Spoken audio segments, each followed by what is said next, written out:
My wife has a secret Facebook group called Anonymous Wives of Mediocre Men. I found it. And I was the main character. The group has thousands of members, all of them posting rants about husbands who think they're amazing, but who, according to them, are painfully mediocre. My wife posted every week, in detail, about me. What she never expected was that I'd be able to infiltrate the group and respond. I found the group by accident. I was on her laptop, looking for a file she asked me to print. That's when I saw the tab, half hidden behind an email draft, titled Anonymous Wives of Mediocre Men. At first, I thought it was a joke, some kind of meme group, but when I clicked, I saw thousands of members, tens of thousands. Every post started the same way. My husband thinks he's amazing, but they weren't just complaining. They were dissecting, analyzing, ridiculing. Everything from how their husbands kissed, to how they folded towels, to the way they breathed while watching TV. And then I saw her name. Not her full name, just her initials and a photo of a French bulldog. But it was her. I knew her writing, her voice, her sarcasm. And I knew the stories were about me. There was no mistaking it. H was me. My husband thinks he's a deep thinker because he listens to podcasts while vacuuming. That was me. He calls himself emotionally intelligent, but didn't notice I was crying after dinner last night. Also me. She posted every single week. And not just rants, charts, polls, screenshots. One time, she even uploaded a diagram she made to explain how I perform masculinity like a community theater actor in a bad Shakespeare play. I read until I felt sick. It wasn't just what she wrote. It was how many women agreed. Thousands of likes. Hundreds of comments. Laughing emojis. OMG, same. I married his twin. Men really think they're the prize, huh? I closed the laptop, heart racing. I wanted to confront her, yell, ask what the hell she was doing. But instead, I waited. And then I made a fake account. It took a week to get into the group. You had to be vetted by moderators, female only, no real names. You had to describe your husband in humiliating detail to prove you belonged. So I invented someone. A fictional man named Stefan, controlling, smug, always quoting Nietzsche, thinks playing chess makes him different. I copied phrases from other posts to sound convincing. They accepted me. And just like that, I had full access to all the archives, to every post my wife ever made, to every like she gave, every comment, every private joke with strangers about me, her real-life husband, the king of the mediocre men. But what she never expected was that I'd respond, not as myself. Not directly, but in code, in subtle, devastating replies. The first time I commented under one of her posts, I wrote, "Do you think your husband would be shocked if he knew you talked about him like this?" She replied, "Lowell, he wouldn't understand half of it." Then I replied again, "Maybe he's more observant than you think." She didn't like that. Her next post was about men who get weirdly paranoid when their wives laugh at their phones. And so it began. Our secret war. She didn't know she was fighting me, but I knew. I read every word, every insult, every funny story twisted to make me sound pathetic, and I hit back, quietly, strategically. But it's what happened next that changed everything. By the second week, I wasn't just lurking anymore. I was studying her. I read every post she ever made in that group. There were 63, some short, some long, some with pictures, cropped so no one could recognize me, but I knew. I recognized the shirts, the watch, the background of our living room. She called me Harold in her stories, a name she clearly chose for maximum blandness. And she didn't just talk about me like I was a joke. She described me like I was a failed experiment in masculinity. One post hit harder than the others. It was titled, "Why Does Mediocrity Feel So Smug?" She wrote, "My husband made spaghetti last night and looked at me like he deserved a medal. He told me he was pulling his weight. That's what counts as partnership now? Basic cooking skills once a week? Men like this think they're enlightened just because they don't cheat and sometimes clean the bathroom. It's exhausting." There were 4,700 likes. One woman commented, "My husband cleaned the fridge and told me I should be grateful he's not like other men." Another replied, "I call mine bare minimum Brad." I wanted to scream. I wanted to tear the screen in half. I didn't even remember the night she was talking about. I thought we had a nice dinner. I even lit a candle. I thought she was happy. That post destroyed me, but it also gave me an idea. If she was going to paint me as some symbol of male mediocrity, I was going to feed the fire, see how far she'd go. So I started acting more like Harold, I exaggerated all the things she hated. I left dishes half-washed, told boring stories at dinner, quoted articles I barely read. Every time she posted about it, I'd comment anonymously, just vague enough not to give myself away. Sounds like you're being emotionally starved while being expected to applaud mediocrity. She liked that comment. She even replied, "It's the emotional starvation for me." I swear to God, I almost laughed out loud. She had no idea, but it didn't stop there. Eventually, I saw her post something that made my blood run cold. Sometimes I fantasize about getting in my car and just driving. No destination, just leaving. I don't hate him, I just feel invisible. It was raw, honest, not sarcastic, not mocking. It didn't feel like entertainment anymore. It felt like a confession. And suddenly, I wasn't angry. I was terrified. Had she really been feeling this all along, while I was busy trying to be a good husband in the most performative ways? Had I been so blind, so self-satisfied, that I missed the slow rot underneath our marriage? I didn't comment on that post. I couldn't. Instead, I started writing my own, still in disguise, still part of the group, but from a different perspective. Does anyone here ever feel guilty for how they talk about their husbands? Like, what if he's not perfect, but he's trying? The responses were brutal. Trying isn't the same as changing. They always say they're trying. While we drown, and then she replied too. My wife, trying is meaningless if the effort is self-centered. My husband tries to impress me, but he never actually sees me. That broke me, because she was right, and what I did next was something I never expected of myself. I stopped commenting. For 3 days, I didn't open the group. I couldn't. Every word in there felt like a mirror I didn't want to face, warped, but still accurate enough to hurt. Instead, I watched her. Not in a creepy way, just closely, carefully, like I was meeting her for the first time. I noticed things I had ignored for years. The way her face tightened when I spoke over her without realizing, the way she sighed quietly after folding my laundry, again. The silence between us in the evenings, when we sat on the same couch, breathing the same air, but not really together. She wasn't cold. She wasn't mean. She was distant. And I had no idea when that distance began. That night, I offered to cook dinner again, properly, not just some smug display of husband points. I made one of her favorites, didn't say a word about it, didn't expect praise. She said thank you, politely. Like I was a waiter, and I realized how far gone we were. But something shifted the next morning. She left her phone on the kitchen counter while taking a call in the hallway. It buzzed. A notification popped up from the group. AWMM. You've been tagged in a comment. I shouldn't have touched it, but I did. It was a comment on one of her old posts, the one about emotional starvation. Another woman had replied, "Have you ever talked to him about this? Or are you just waiting for him to magically read your mind?" Then someone else tagged her and added, "Or maybe he's not the villain. Maybe he's just lost, like a lot of them are." She hadn't responded yet.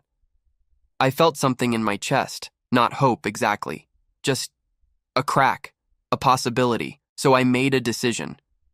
If I was going to fix this, if there was anything left to fix, I couldn't keep hiding. That night, after she fell asleep, I went into the group one last time. I wrote a post, a real one, honest, raw, not pretending to be someone else. No fake husband, no sarcastic tone. Just this. What if one of the mediocre men you're all talking about found this group? What if he realized too late that the woman he loves feels like a stranger next to him? What if he read every post and still couldn't hate her, only himself? What would you tell him to do if he finally wants to see her before she disappears? I signed it anonymously. Within minutes, the comments poured in. Some were cruel. Too little, too late. Cry me a river. Be a man and talk to her, not us. But one stood out. It said, "If you're serious, write her a letter. No excuses. No, I'm trying. Just truth. Women like her deserve to be seen before they disappear completely." The comment was from my wife. She didn't know it was me, but I knew exactly what I had to do next. I didn't sleep that night. I lay beside her, staring at the ceiling, listening to her breathe, wondering how many nights she had stayed awake next to me, feeling invisible.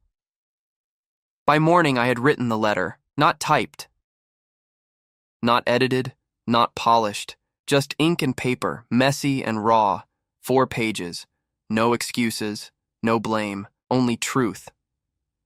I wrote about how I found the group, how I had been reading everything, how I had pretended to be someone else. I told her I deserved every word she wrote, even the cruel ones, because I hadn't really seen her in years. I told her I thought I was a good husband because I wasn't bad. I didn't cheat. I didn't hit. I remembered birthdays. I showed up, but I never noticed her. Not really. I told her that somewhere along the way, I stopped asking who she was becoming. I kept loving the version of her I married, not the version she was evolving into, and now I feared I didn't know her at all. I left the letter on her pillow. Then I left the house. I needed to give her space. Or maybe I just couldn't handle watching her read it. I sat in my car for hours, parked outside a supermarket, watching people come and go, wondering if any of them were part of that group too, wondering how many other men had no idea they were the main characters in someone else's secret story. Around noon, I checked my phone. One missed call from her. Just one. No message. I didn't call back. Instead, I went home. She wasn't in the living room. Or the kitchen. I thought she might have left. But then I heard the shower running. I sat on the edge of the bed, heart pounding, staring at the crumpled envelope I'd written her name on. When she came out, she didn't say anything at first. She just looked at me. Her eyes were red, but not furious, not broken. She sat down across from me. "Was it really you?" she asked quietly. I nodded.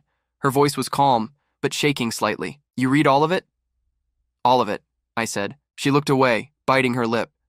"I didn't write those things to be cruel," she said. I didn't know where else to go. I didn't know how to tell you without breaking something." I nodded again. "You didn't break it. I did. I just didn't notice." We sat in silence for a long time. Then she said something I'll never forget. "You weren't a bad husband, but you were a stranger who thought he knew me, and she was right. So painfully right." I didn't apologize again. I had already done that in the letter. Words weren't enough anymore. Instead, I asked the question I should have asked years ago. "What do you need me to see?" She looked at me for a long time, measuring the weight of that question. Then she finally answered, but what she said wasn't what I expected. She didn't speak right away. She looked down at her hands, fingers fidgeting with the edge of her sleeve, like she was debating whether or not I deserved the truth, or maybe she was wondering if I could handle it. Then she said, almost in a whisper, "I need you to see that I'm not happy, and haven't been for a long time." It landed like a punch to the chest.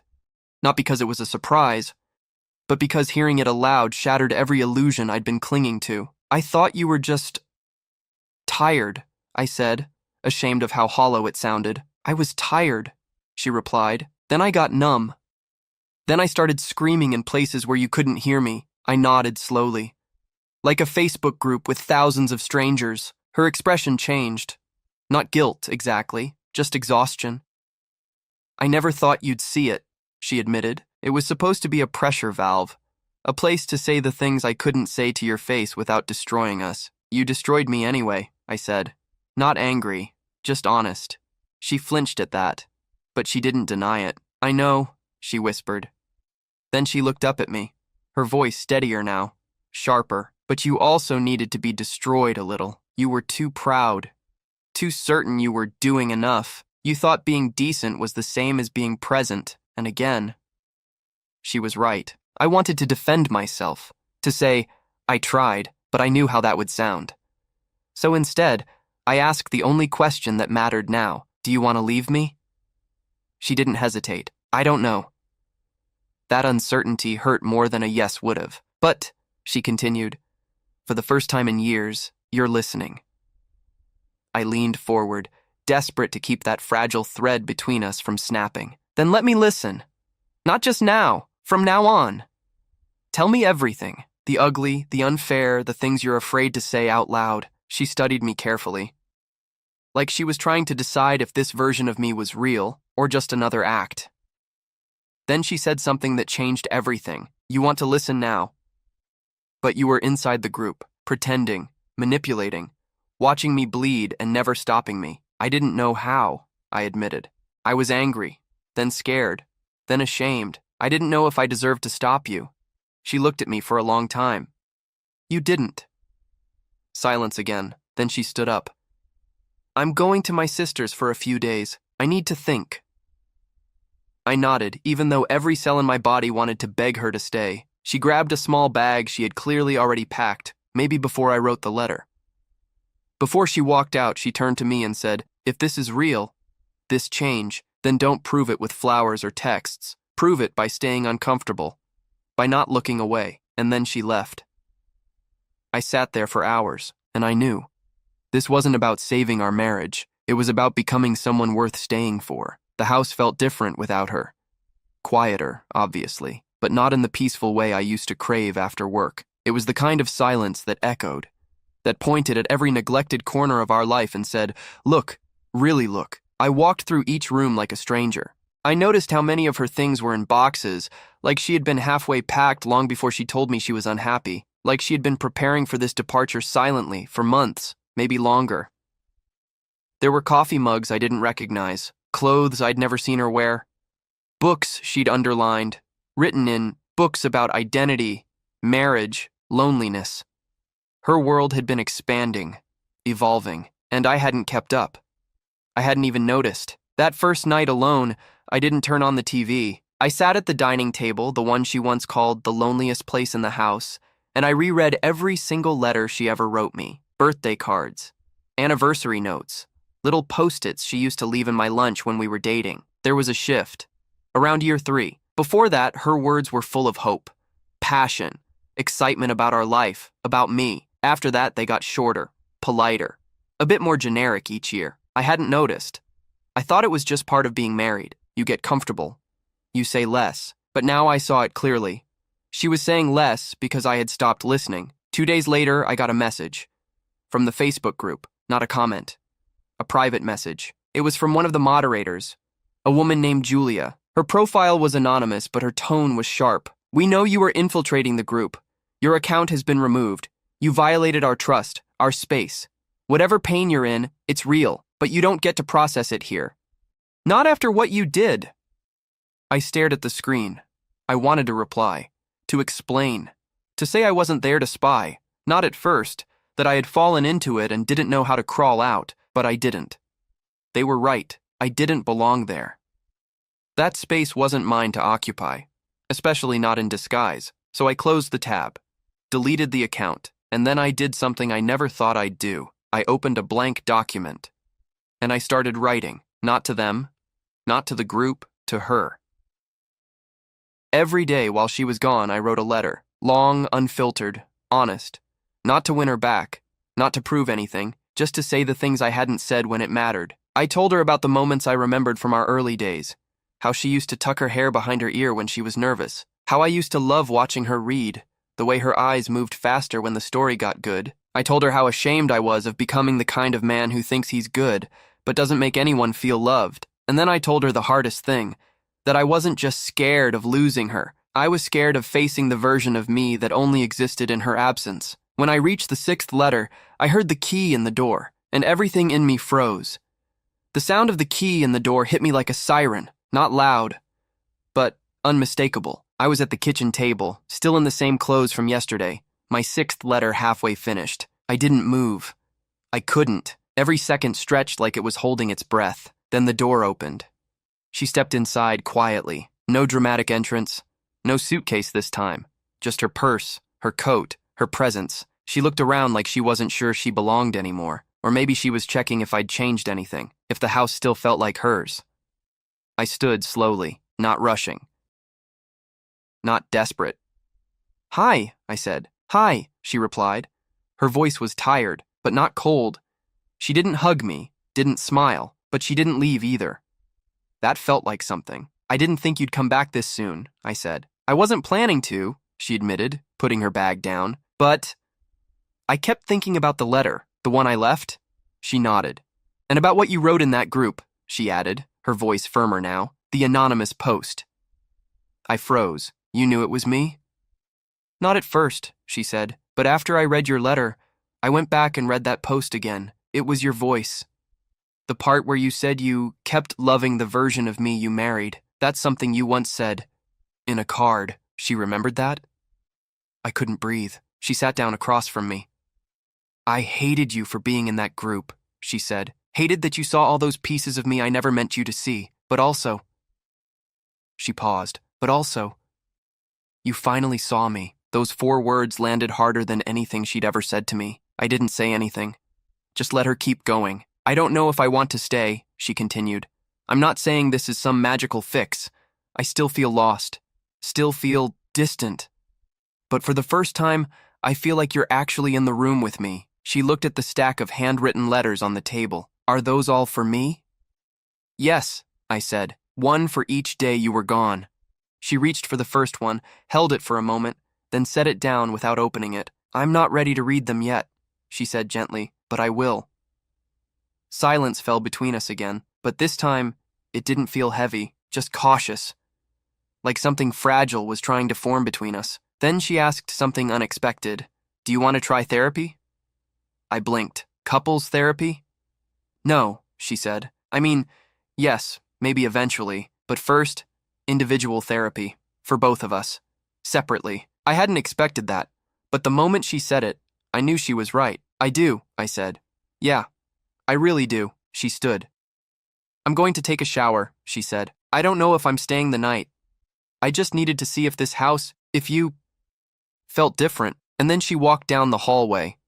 I sat back down, my hands shaking slightly. It wasn't a reunion.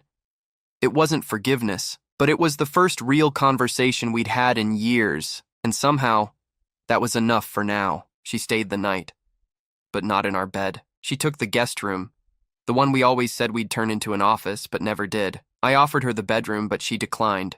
Said she didn't want to sleep in a space that still felt like a lie. I understood. We didn't talk much that evening, just moved quietly around each other, like two people recovering from an earthquake, both still waiting to see if the aftershocks would hit. I made tea. She accepted. We sat at opposite ends of the sofa, sipping in silence. That silence, though, it wasn't hostile anymore. It was honest. The next morning, she left early without saying much. Just a short, "See you later," before closing the door, but she took the first two letters with her. It was a start. That day, I made an appointment with a therapist. I didn't wait for her to ask again. I didn't do it to prove anything. I did it because, for the first time, I saw the version of myself she had been writing about, and I hated him. Not because he was a villain, but because he was invisible, absent in plain sight. The therapist asked me a simple question during our first session. When did you stop being curious about your wife? I didn't have an answer. Maybe it was after our 3rd anniversary. Maybe after we moved to a quieter street. Or maybe after I started assuming she'd always be there, simply because she always had been. That terrified me. When she returned that night, she looked softer. Tired, still, but less guarded. I read the first letter, she said. I waited. It hurt, she admitted. But it felt real, and I needed that. She didn't hug me, didn't smile, but she sat beside me. Closer this time. We watched a film we used to love.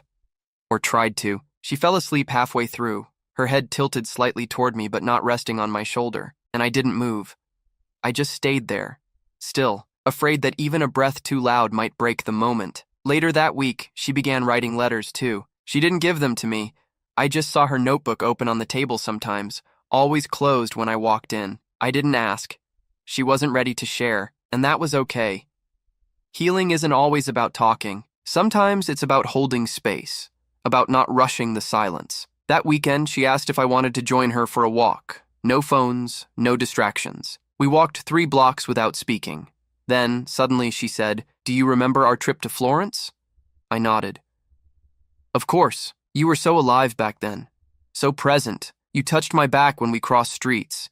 You watched me when I talked like I was the only thing in the room. She looked straight ahead. I want to know if that version of you still exists. I didn't answer immediately. Because the truth is, I wasn't sure either. But I was willing to find him again, not just for her. For me. I started waking up earlier. Not to impress her. I had learned my lesson about performative gestures, but because I couldn't sleep like I used to. My mind wouldn't let me. There was too much to process, too much to unlearn. Every morning before work, I wrote. Not letters this time. Just thoughts. Memories, regrets. I forced myself to revisit all the little moments I had dismissed as normal, but which, in hindsight, were signs. Like the time she asked if we could have a no-screens dinner once a week, and I laughed and said, "Sure, if you want to pretend we're in the 1800s. She didn't bring it up again. Or when she tried to explain why she hated the phrase, "I'm just tired," how it was never about physical exhaustion but emotional depletion, and I told her she was overthinking it. Now I realized she wasn't tired of the world, she was tired of me. When she got home that Thursday, she didn't go straight to her room. She found me at the table, quietly typing, and asked what I was writing. I paused. Just untangling things. She nodded, then walked past me, but stopped and placed a folded piece of paper next to my laptop. I wrote back, she said simply. She left the room without looking back. My hands trembled as I unfolded it. Her letter was only half a page long. I don't know what I want yet. I'm scared that if I try to stay, I'll just fall back into the version of me that tolerated being unseen. But I also see you now. Not the man I used to beg for crumbs of attention, but someone sitting in his own discomfort and choosing not to run from it. That matters. It's not everything, but it matters. I reread it 3 times. Then I cried, not loudly, not dramatically, just quietly, the way people do when they realize they've been forgiven a little more than they deserve. That night, she didn't go to the guest room. She walked into our bedroom slowly, stood at the door and said, "I'm not here to fix anything tonight. I just don't want to sleep alone." I nodded, okay. We lay side by side, not touching, not talking, but breathing the same rhythm. It wasn't romance. It wasn't reconciliation. It was recognition. That we were 2 fractured people trying to understand how the cracks formed and whether they could hold the weight of something new. That weekend, she suggested a rule, 1 hour every Sunday where we just talk. No phones, no distractions, no defensiveness. We called it the hour. The first one was messy. I over-explained. She shut down. We ended it early. The second was better. By the third, we were talking like 2 people meeting for the first time, not out of amnesia, but out of intention. And I realized something strange. For the first time in years, I wanted to be interesting to her again, not because I was scared of losing her, but because I was finally starting to understand who she was becoming. By the time we reached our 4th hour, something shifted. We weren't just talking about the past anymore. We started asking each other real questions, hard ones, not to blame, but to understand. She asked me, "When did you stop being curious about me?" And I asked her, "When did you start thinking I couldn't handle your truth?" Both questions lingered between us like smoke, visible, inescapable. She answered first. "I think it was after I told you I hated my job," she said. "I remember I came home, completely drained, and told you I was thinking about quitting. And you said, 'Maybe you just need a vacation.'" She paused. That was the moment. Not because it was a bad answer, but because it was the safe answer. You didn't ask why I hated it. You didn't even look up from your laptop. I realized then, you didn't want to deal with the messy version of me. My throat tightened. I was scared, I admitted. Scared that if you started unraveling, I wouldn't know how to hold you together. So I gave you neat solutions instead of attention. She nodded slowly. I didn't need fixing. I needed a witness. That hit me like a brick. We sat in silence after that. But it wasn't empty. It was full of the weight of years unsaid. Later that night, she brought up something I never thought she'd mention. "The group," she said. I looked at her carefully. "I'm not angry about it anymore," she continued. "I mean, I was furious, violated, but now I think it was the only way this ever would have happened." "You mean me waking up?" I asked. She shook her head. "No, us waking up." That surprised me. I had been performing too, she confessed, pretending to be fine, pretending to believe your compliments, pretending that our routines were enough. And deep down, I think I wanted to be caught. That made my stomach twist. "You wanted me to read those things?" "No," she said, "but I wanted someone to know how lonely I was. I just didn't think that someone would be you." We both laughed, a bitter kind of laugh, not cruel, just painfully self-aware. Then she said something I hadn't dared hope to hear. "I'm not ready to say we're okay, but I'm starting to believe we might not be doomed. That may sound small to someone else, but to me, it felt monumental, because for the first time, she wasn't just tolerating me, she was letting me in. And not into the curated version of her I had loved for years, but into the angry, bruised, complex version who had learned to protect herself. I had a long way to go. But for the first time, I wasn't trying to get back to how things used to be. I was learning to love her as she is now. And in doing that, maybe I could finally meet myself again too. A few weeks later, something happened that would have gone unnoticed before. She laughed. Not politely, not out of habit, not as a social reflex. A real laugh. Unfiltered, spontaneous, the kind that escaped before she could hide it. We were in the kitchen, cleaning up after dinner. I had dropped a plate, not in a dramatic, clumsy way, just enough to make a sharp sound and watch it spin awkwardly across the counter like a hockey puck. She laughed. I froze, not because of the plate, but because it had been months since I'd heard that version of her voice. She must have noticed my expression, because she softened, wiped her hands on a towel and said, "I used to laugh all the time, didn't I?" "You did?" I said. She tilted her head. "Do you think I stopped because of you?" I didn't answer right away. "I think," I said carefully, "you stopped because you didn't feel safe to be light anymore, and I wasn't the kind of man who noticed soon enough to ask why." She didn't reply, but she didn't look away either. That was enough for now. Later that night, she joined me on the couch again. No big declarations, no physical closeness, just shared space, no tension. We watched a documentary about a couple restoring an old, crumbling estate in southern France. I don't even remember most of the film, but I remember one line the woman said as she pointed to a cracked wall. "Some structures aren't ruined.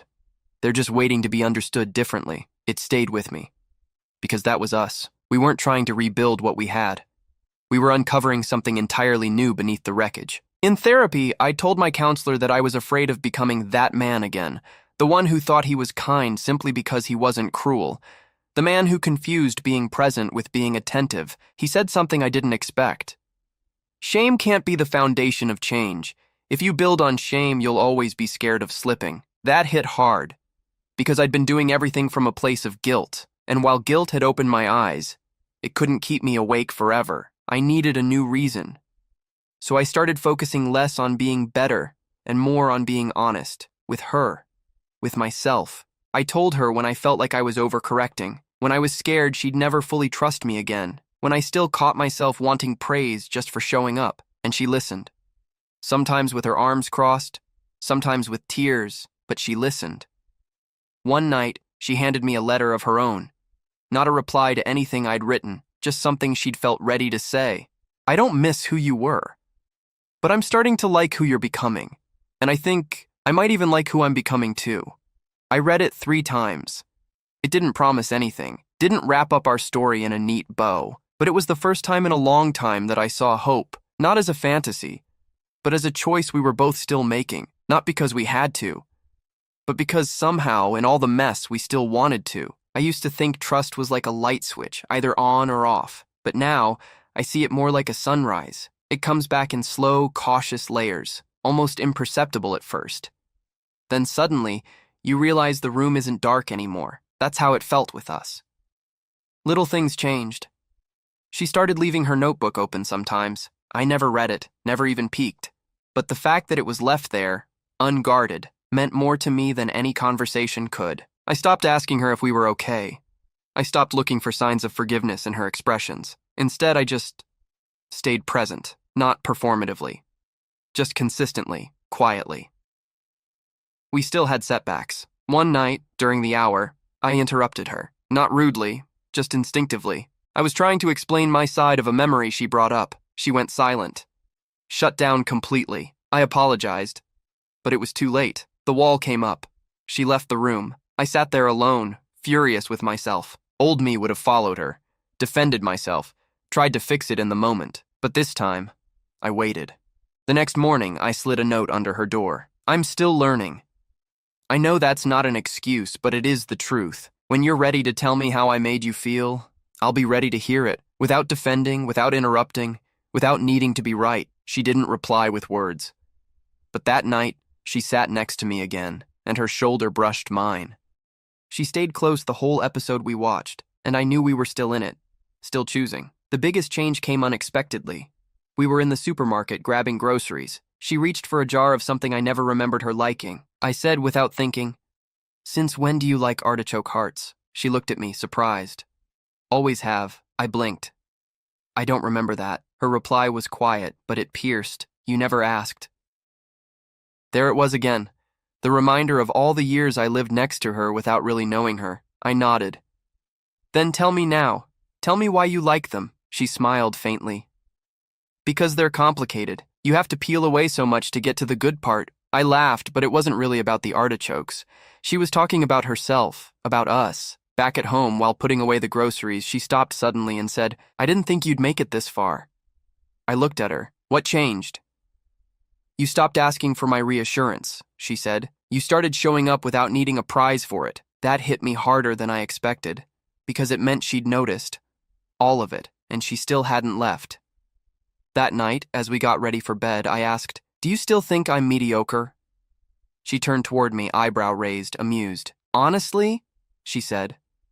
I braced myself. I think you were, she admitted. But now, I don't know what you are yet, and strangely, that's the first time you've actually intrigued me in years. She turned off the light and got into bed, and I lay there, staring into the dark, thinking, maybe curiosity is how love begins again. It had been nearly 2 months since I found the group, 2 months of walking the tightrope between redemption and rejection, 2 months of seeing her not as my wife, but as a person I was meeting again. Slowly, deliberately, without shortcuts. One evening during our hour, she asked me a question I wasn't prepared for. What did you think I was going to do after you found the posts? I hesitated. At first, I thought you'd deny it, or cry, or maybe leave. And when I didn't, she asked. I didn't know what to do with that, I admitted. You didn't react the way I expected. You just stayed calm, cold, like you'd already made peace with losing me. She nodded. I had, a long time ago. The honesty of that hit harder than any insult. She wasn't trying to hurt me. She was just telling the truth. I looked at her, not searching for pity, not for reassurance, just seeing her, fully, with all the sharp edges I had ignored for years. She continued. The worst part wasn't that you read it. It was realizing how long I had been screaming into a void, and that you were the void. I swallowed hard. And now? Now, she said carefully. I'm watching to see if you become something other than that emptiness. That night I didn't sleep well. Not because I was anxious, but because I couldn't stop thinking about what it meant to be seen again, and how fragile that privilege is. The next morning I made her coffee. Nothing dramatic, no extra flourishes. Just the way she liked it. Finally, exactly the way she liked it. She didn't say thank you, but she drank the whole thing. Later that week, something else changed. She invited me to her therapy session.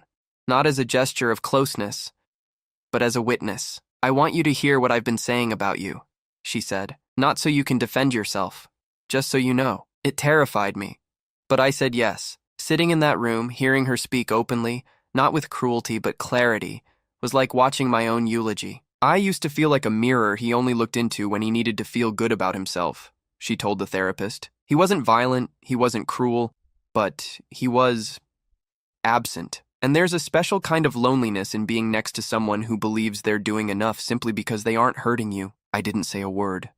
I just listened, because that's what she needed. Afterward, we walked to the car in silence. Then, without warning, she said, You were brave in there. Not brave, I said. Just overdue. She looked at me, really looked. Still. You could have chosen not to come. I've done enough choosing not to, I said. She smiled, just barely. And then, for the first time since this began, she reached out and touched my hand. It was small, tentative, but it was real, and in that moment, I realized love doesn't always come back as fireworks. Sometimes, it returns as fingertips. After that session, things didn't magically fall into place. There were no sudden declarations of love, no dramatic reunions in the rain. Life just continued, but with a different rhythm, a slower one, a more honest one. We didn't pretend anymore, not when something felt off, not when we needed space, not when one of us messed up, and we did mess up. I still caught myself slipping into old habits, trying to fix things too quickly, trying to fill silence with solutions instead of presence. She still pulled away sometimes, testing the air between us, making sure it was safe, but something was different now. We noticed, we named it. We didn't let small wounds fester into quiet resentments. One night, she sat across from me at dinner, stared at her plate for a long time, then said, You know what scares me the most? I set down my fork. What? That I might fall back into the version of me that tolerated all of this, she said, that I'll stop noticing again. It broke my heart, but I understood. I don't want you to tolerate me, I said. I want you to challenge me. Even if it hurts, especially if it hurts. She looked up. You say that now. I'll say it tomorrow too, I replied, and the next day. Because that's what love was becoming for me. Not a feeling, but a practice, a discipline, a choice I had to make every single day, even when it was uncomfortable, especially then. One Saturday morning, I found her standing in the hallway, staring at an old wedding photo on the wall, the one where we were laughing, soaked in champagne and sunlight. Do you miss them? She asked. I didn't have to ask who she meant. I miss what they thought they had, I said, but I don't want to go back to being him. She looked at me and for a long time said nothing. Then finally, good, because I don't want to go back to being her either. We stood there, side by side, not touching, but connected in a way that felt more intimate than anything we'd had in years. Later that night, she gave me something I hadn't dared ask for. She handed me her notebook. All of it? I asked, surprised. She nodded. Start at the beginning. I stayed up until 3 a.m. reading her entries. They were brutal. Some pages were venomous, some heartbreaking, some filled with hope she didn't even realize she still had, but they were all real. And they gave me a map, not back to her, but into her. The next morning, I told her I wasn't afraid of her anger anymore. I think your rage saved us, I said, because it was still energy, still passion. It meant you hadn't fully left. She didn't say anything. But her hand found mine again, fingertips again. A little firmer this time, and I knew, without needing words, that we were finally stepping out of survival mode, one fragile step at a time.